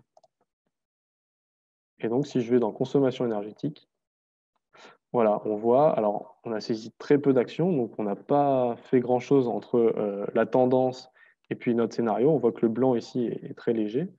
Euh, mais voilà, les impacts ici simulés. Sur la partie production d'énergie renouvelable, euh, on avait mis du photovoltaïque. Donc ici, c'est en puissance installée, ici, c'est en production. Donc si je veux voir plus précisément mes 100 toitures, mes 100 grandes toitures équipées, ce que ça donne, voilà, je suis passé d'une production de 9 gigawattheures par an en 2017, qui correspond à un nom de l'état des lieux. J'arrive à 22 gigawattheures en 2030. Donc avec voilà, une action avec une unité assez simple, un nombre de grandes toitures équipées, je peux voir le productible derrière, ce qui sera produit par ces 10 toitures directement ici. Donc j'ai les résultats sous format graphique ici, et je peux cliquer aussi ici dans télécharger, et j'aurai accès au fichier Excel dont je vous parlais, qui se trouve ici, où vous retrouvez ici votre onglet PCAET, donc avec les objectifs présentés de façon conforme au cadre de dépôt des plans climat. Donc sur la partie production d'énergie renouvelable, etc. Puis après, vous avez des onglets un peu plus complexes.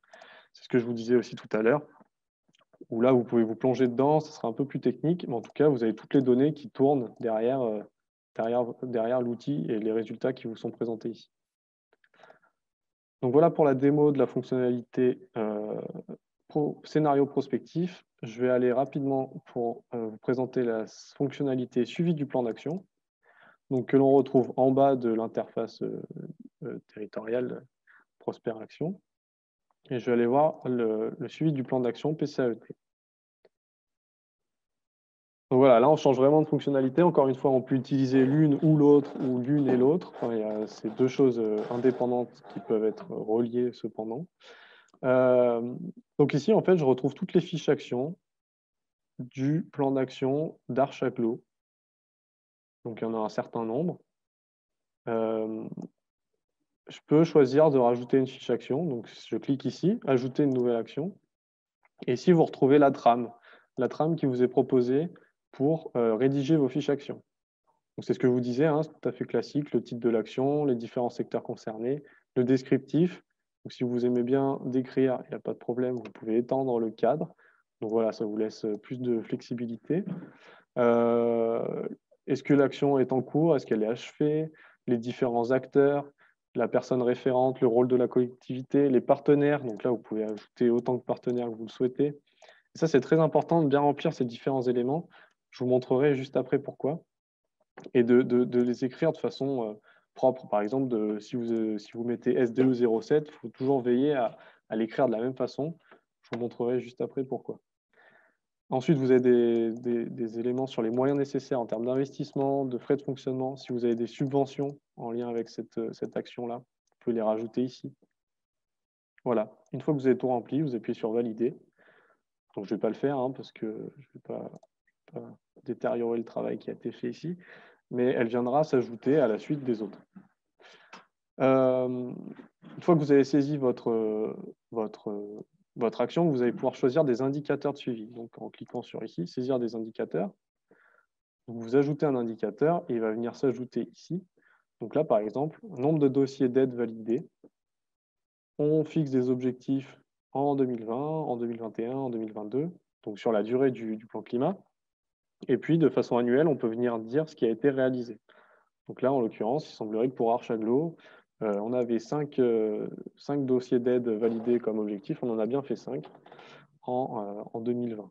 Et donc, si je retourne sur le tableau de bord, je vois que il y en a 30 en tout sur la durée du plan climat. J'en ai déjà fait 5, donc je suis à 17% de l'objectif. Vous avez cette vision synthétique qui est possible et qui est disponible sur la droite. Vous pouvez ensuite télécharger le tableau de bord. Donc en fait, télécharger un fichier qui va reprendre toutes les données qui sont contenues dans ce suivi de plan d'action. Donc quand vous le téléchargez, vous vous retrouvez ensuite avec un fichier Excel de ce type que je vais vous présenter et on terminera là-dessus. Donc tout d'abord, vous avez dans ce premier onglet un onglet qui s'appelle Analyse, où vous allez pouvoir comparer. Ce n'est pas toujours possible, je vais vous montrer. Vous allez pouvoir comparer votre fonctionnalité suivi du plan d'action avec votre fonctionnalité scénario prospectif. Alors, comment ça se passe? Je vais choisir ici un indicateur suivi. Donc, par exemple, je vais choisir ici les communes adhérentes à la compétence CEP, donc conseiller en énergie partagée. Quand je choisis cet indicateur, ici, j'ai un graphique qui se construit. Et en fait, ça va me dire, alors en jaune, c'était les objectifs de mon scénario prospectif. Donc, si j'avais eu dans mon scénario prospectif une action commune adhérente, faire adhérer des communes, par exemple, à la compétence CEP, eh ben, j'aurais eu ma barre jaune qui était plus haut. Je vous montrerai dans un exemple juste après. Mais là, on n'a pas d'action dans le scénario prospectif, on n'a pas d'action stratégique qui fait référence à commune adhérente à la compétence CEP. Par contre, dans ma fonctionnalité suivi du plan d'action, je me suis mis des objectifs annuels et puis j'ai réalisé déjà une partie de ces objectifs. Par exemple, en 2019, là, il semblerait que j'en ai fait 1 sur 2. Alors, je peux voir ici le chiffre. J'avais un objectif de 2 communes adhérentes et j'en ai une qui a adhéré. En 2020, j'avais un objectif de 2 de plus et j'en ai 2 qui a adhéré. Du coup, je me retrouve à 3. Et bref, c'est ce graphique-là qui se trace ici. Donc, vous pouvez comparer, graphiquement parlant, ce qui finalement, tout à l'heure, dans l'interface, était présenté sous forme de pourcentage d'avancement. Ici, vous l'avez sous forme graphique. Et après, si vous avez un indicateur, donc par exemple dans le secteur énergie renouvelable, si on regarde par exemple les installations photovoltaïques sur grande toiture, donc ça, vous êtes d'accord que c'est une action stratégique que l'on a pu saisir dans le scénario prospectif. J'en ai fait l'exemple juste avant. On visait par exemple 100 grandes toitures équipées de panneaux en 2030. Donc ça correspond à une action stratégique dans mon scénario prospectif. Dans ma fonctionnalité suivi du plan d'action, ça peut aussi être mon indicateur de suivi d'une action.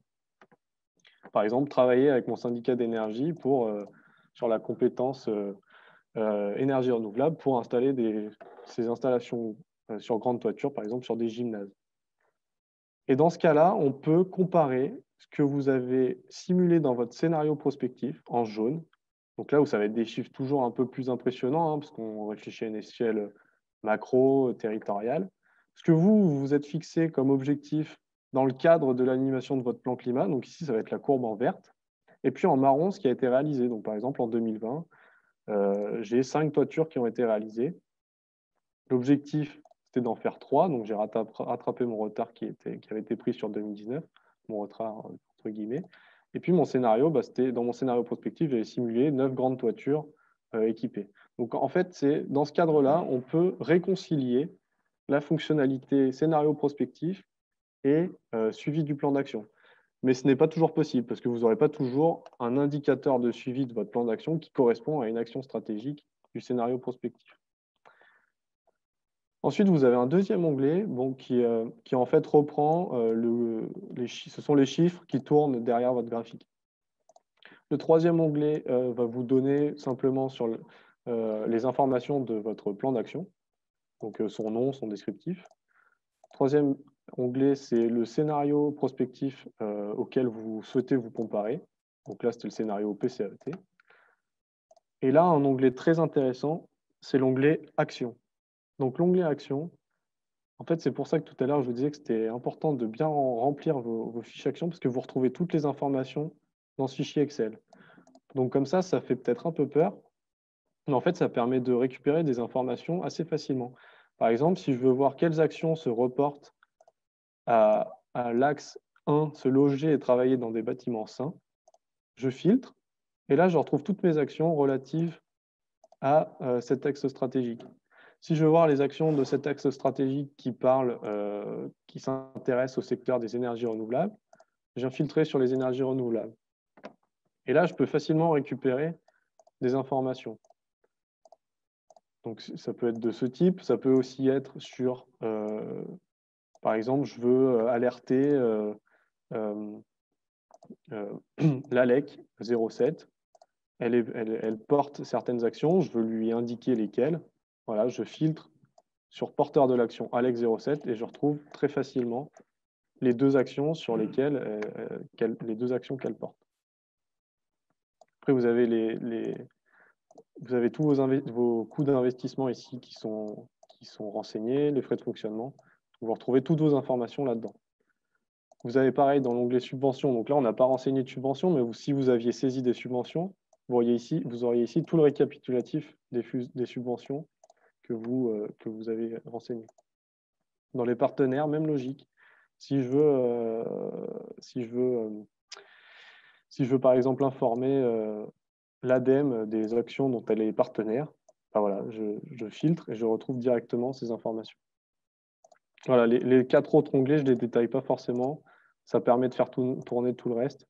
Donc voilà. Donc voilà pour cette présentation. Donc j'ai pris un peu de retard. Il est 11h20. Donc c'était très dense. J'espère que je ne vous ai pas perdu en cours de route et que j'ai été assez clair. Voilà, il fallait faire une présentation, mais en même temps vous montrer des choses. Donc ça a été un dosage entre être technique, mais pas trop. Donc j'espère que ça a répondu à vos questions. Et puis s'il y en a d'autres, on est dans le temps d'échange. Donc n'hésitez pas à prendre la parole si vous avez encore des questions.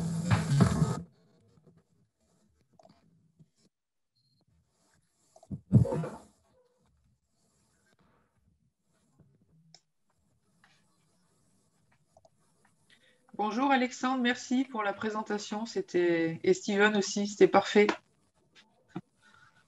Ok, merci Maria. Ben, Je ne vois pas la conversation, mais j'imagine qu'il y a eu des questions. ouais, on a eu des questions. Après, je ne sais pas si les personnes concernant la Drôme ont les réponses qui leur conviennent. En tout cas, on va y travailler dessus. Je pense par exemple à j'ai repéré une question de Babette Massinon de Royan-Vercors, la communauté de communes Royan-Vercors, concernant le pont entre la plateforme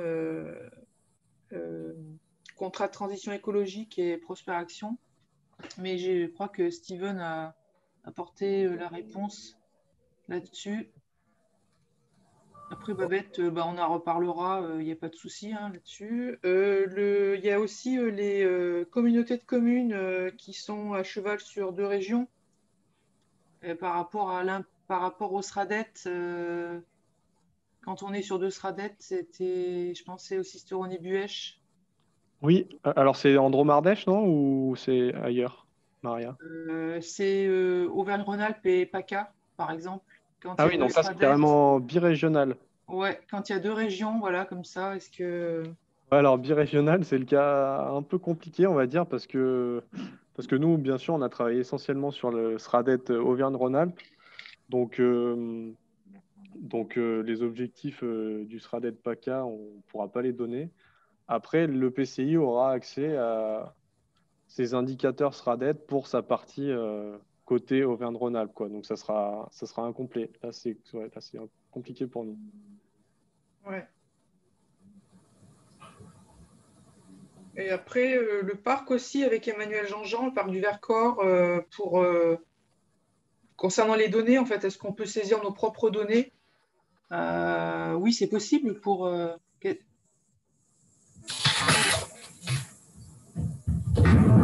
saisir les propres données initiales quand on est sur le plan d'action, sur Prosper au tout début de la présentation. Les sur données l'état des qui... lieux, est-ce qu'on peut... Ouais, sur l'état des lieux, est-ce qu'on peut saisir nos données, en fait, déjà quand on les a en lien avec le syndicat d'énergie? Alors, non. Non, non, l'état des lieux, il est livré. A priori, on ne peut pas le modifier, sauf à saisir des actions qui iraient modifier l'état des lieux, mais ça devient un peu technique. Oui, Euh, tout à fait. voilà, je laisse Attends, je Steven, reprends. je crois que Steven vient de confirmer ce que je viens de dire. Attends, je Oui, c'est voudrais ça, ouais. pas. Est-ce que. C'était quoi exactement la question d'Emmanuel? Oui, Emmanuel Jean-Jean, donc, il nous demande s'il est possible. Est-il possible de saisir ses propres données initiales d'état des lieux? Celles-ci peuvent être plus complètes que les données ORCAE quand un bilan de territoire a été établi avec l'appui d'un BE prenant en compte des données locales. Voilà, c'était la question d'Emmanuel Jean-Jean. Alors, Steven, peut-être, si tu veux compléter, je dirais que de base, non, c'est pas possible. Après, dans le cadre d'un travail avec Énergie Demain, peut-être, mais Ouais, dans le cadre d'un travail plutôt en relation avec le syndicat, on peut venir modifier ces données. Par contre, sinon, voilà, la solution plus simple, il y a beaucoup de bruit, je ne sais pas de qui ça vient. j'ai trouvé l'origine. Il y a possibilité du coup voilà, de saisir des actions correctives pour revenir aux bonnes données. Mais c'est vrai que la plupart des données, il n'y a a priori pas trop de soucis parce qu'on se cale sur Aura 2E. Après, c'est sur les productions d'énergie renouvelable où il est susceptible d'y avoir une différence. C'est pour ça que dans la plupart des syndicats avec qui on a travaillé, on a commencé par venir amender avec les territoires qui étaient là au moment du lancement de l'outil sur le département, par venir amender ces productions d'énergie renouvelable et les ajuster aussi en fonction des attentes des territoires.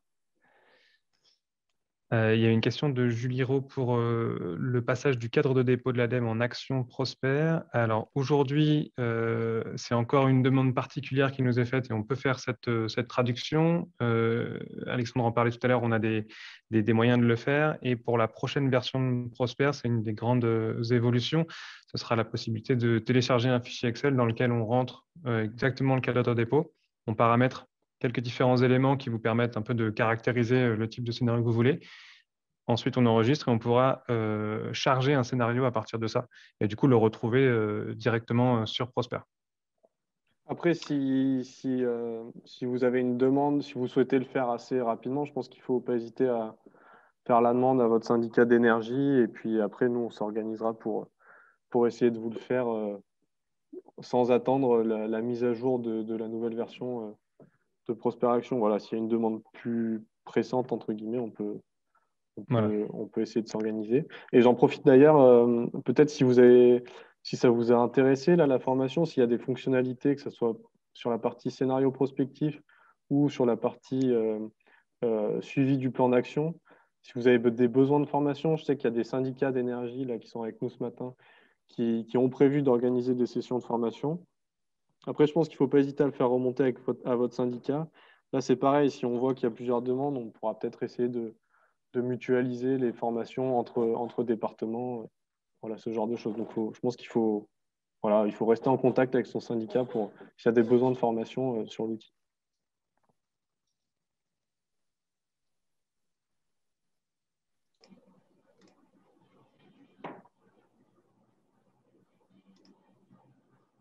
Alors, peut-on fusionner, je vois une question, pardon. Peut-on fusionner deux scénarios et prendre les hypothèses les plus contraignantes des deux?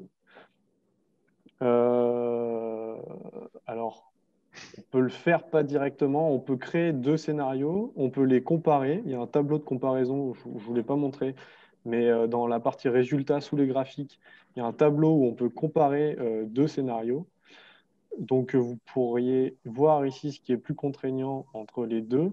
Et après, vous pouvez créer un troisième scénario et choisir d'importer certaines actions, enfin de copier certaines actions d'un autre scénario dans celui-ci, quoi. Donc, ça ne se ferait pas directement, mais ça doit être possible. Steven, est-ce que tu confirmes? Oui, avec la possibilité du coup plus tard, donc dans la prochaine version qui arrivera courant mars, d'importer directement un scénario à partir d'un fichier CSV. Ce que je vous disais tout à l'heure par rapport au cadre de dépôt de l'ADEME, on peut aussi importer tel quel un fichier Excel, donc qui peut être la combinaison de deux scénarios, mais qu'on doit travailler sur Excel. Donc il faut quand même un petit peu de compétences sur Excel pour faire cet exercice-là. Bonjour. Alors, il y avait des questions également de certains participants sur la création des comptes, les utilisateurs, etc. C'était juste pour rappeler qu'au niveau des syndicats d'énergie, donc chaque syndicat a une sorte de rôle de modérateur, on peut dire, pour accepter les utilisateurs, vous aider, comme ce que on a vu que vous pouviez créer vous-même, enfin demander vous-même la création d'un compte. Après, c'est le syndicat qui a la main pour valider les comptes. Mais il y a aussi un utilisateur au niveau de chaque EPCI qui est nommé en une sorte d'administrateur local quoi, pour le PCI. Donc, Ouais, n'hésitez tout à pas à fait. créer, voilà, on peut créer X utilisateurs. Il y en a un qui est un peu l'utilisateur principal et après, ben, il s'auto-gère, quoi. Voilà, c'est exactement ça. Et merci, Jérémy ou Damien. Damien. Pardon, Damien.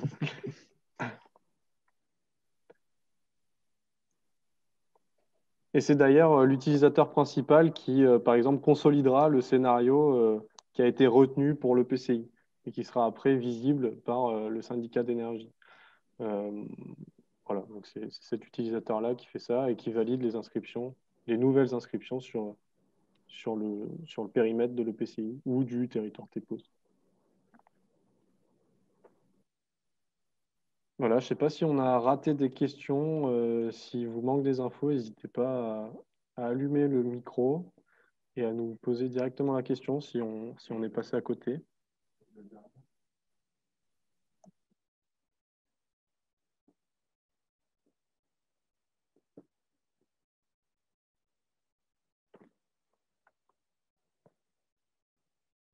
Ok, bon, je ne vois pas de nouvelles questions. Ah, pardon, si. Alors, est-il prévu de simplifier la vision des éléments présentés via des diagrammes de Sankey? Alors, non, je ne pense pas. Steven, si tu veux répondre plus précisément peut-être à cette question. Oui, ça, c'est une remarque intéressante. C'est pas évident à faire, mais oui, ça pourrait être fait sur les interfaces de résultats, ouais, en effet. Alors, est-ce que les déclinaisons départementales du SRADET sont-elles déjà disponibles sur l'outil? Donc ça, la réponse est oui, on l'a fait dans tous les départements de la région. Donc, vous visualisez, je ne pense pas qu'avec votre compte utilisateur EPCI, vous ne pourrez pas visualiser le scénario à l'échelle départementale. Vous verrez le scénario à l'échelle de votre EPCI. Donc, soit votre syndicat d'énergie a déjà fait le travail d'importer le scénario à l'échelle de votre périmètre, soit il faudra que vous le fassiez vous. Je ne l'ai pas montré, mais il y a un bouton importer le scénario quand vous êtes sur votre interface. Vous faites importer et vous choisissez le scénario SRADET Ardèche, par exemple.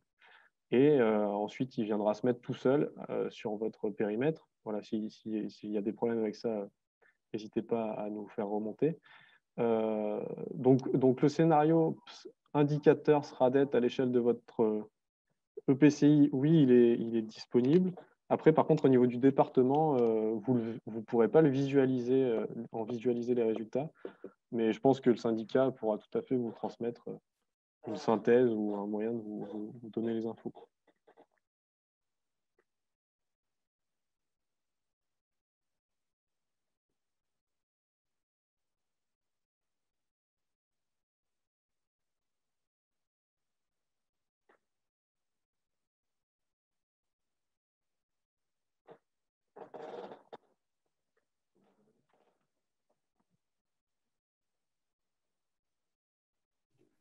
Oui, bonjour, Marie Favreau de Grand Chambéry. D'abord, je voulais vous remercier pour la présentation. C'était vraiment super intéressant. Et puis, bravo pour les évolutions de l'outil, parce qu'on avait suivi un webinaire avec Valentin au niveau de la Savoie il y a quelques mois et on voit que ouais, vous avez énormément développé. J'avais une question concernant des indicateurs un peu plus qualitatifs, type voilà, de la sensibilisation, l'animation de dispositifs. Je sais que voilà, jusqu'à présent, c'était des indicateurs qu'on n'arrivait pas à relier à un effet, un impact. Est-ce que là-dessus, vous avez pu réfléchir, progresser? Alors, je parle sous couvert de Steven qui complétera si besoin. Sur la fonctionnalité scénario prospectif, vous avez quelques actions stratégiques de type sensibilisation. Je pense par exemple dans le logement, vous pouvez simuler si des familles deviennent familles à énergie positive. Non, je ne sais plus comment on l'appelle. Si c'est famille à énergie positive, Ouais, ouais. c'est On a ça, quelques ouais. actions de sensibilisation, mais c'est pas évident parce que ça dépend quand même énormément de la sensibilisation qui est faite. Donc là où on a des retours, là où il y a des études qui ont été faites, on peut faire une estimation, mais sinon c'est vraiment pas évident. Déjà, on a déjà des actions dans l'outil où on a une variation d'impact qui est importante.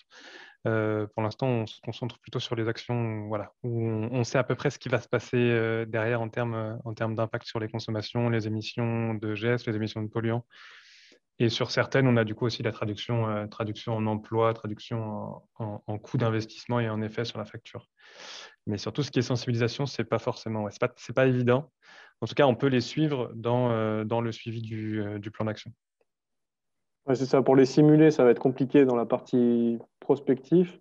Par contre, dans le suivi du plan d'action, vous pourrez choisir comme indicateur de suivi nombre de personnes sensibilisées, par exemple, quoi.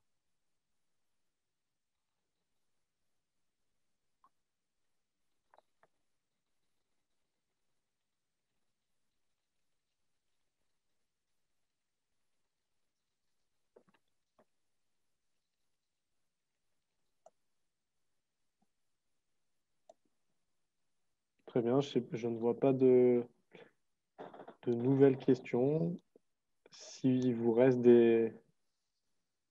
Ah, on a parlé de précarité énergétique. Alors là, je laisse Steven, c'est peut-être plus en lien avec Casbah, du coup, non? Dans l'outil Prosperaction, il n'y a pas grand-chose sur la précarité énergétique. Alors, tout à l'heure, Alexandre n'a pas montré la cartographie, mais dans la cartographie, on a une présentation de la précarité énergétique, donc de l'état actuel de la précarité énergétique. Par contre, en prospective, on n'a pas cette évolution imaginée grâce au scénario, malheureusement, parce que c'est un peu plus complexe à faire, parce que la précarité énergétique, ça va être le taux d'effort énergétique, le nombre de ménages en situation de précarité énergétique, et le reste de l'analyse dans Prosper, elle est plus globale. Du coup, c'est vraiment pas évident de faire cet impact en fonction de si on a 15% de personnes très très précaires et le reste des gens peu précaires ou une situation différente, on n'arrive pas à avoir cet effet prospectif sur la précarité. Donc c'est seulement en diagnostic qu'on le propose dans la partie cartographie.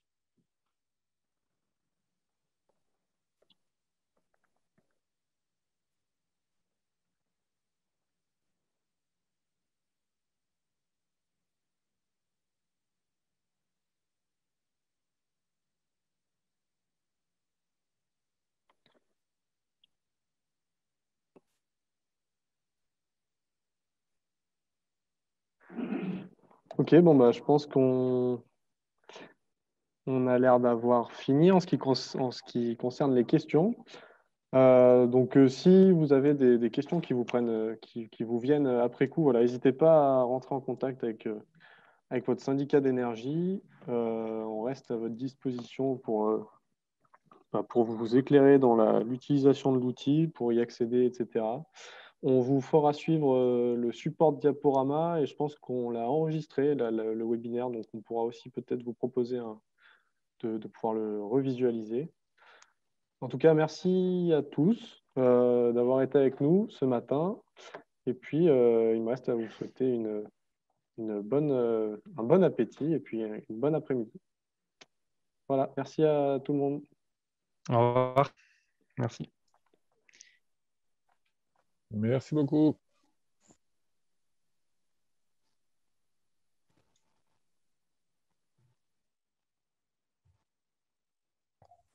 Merci à vous.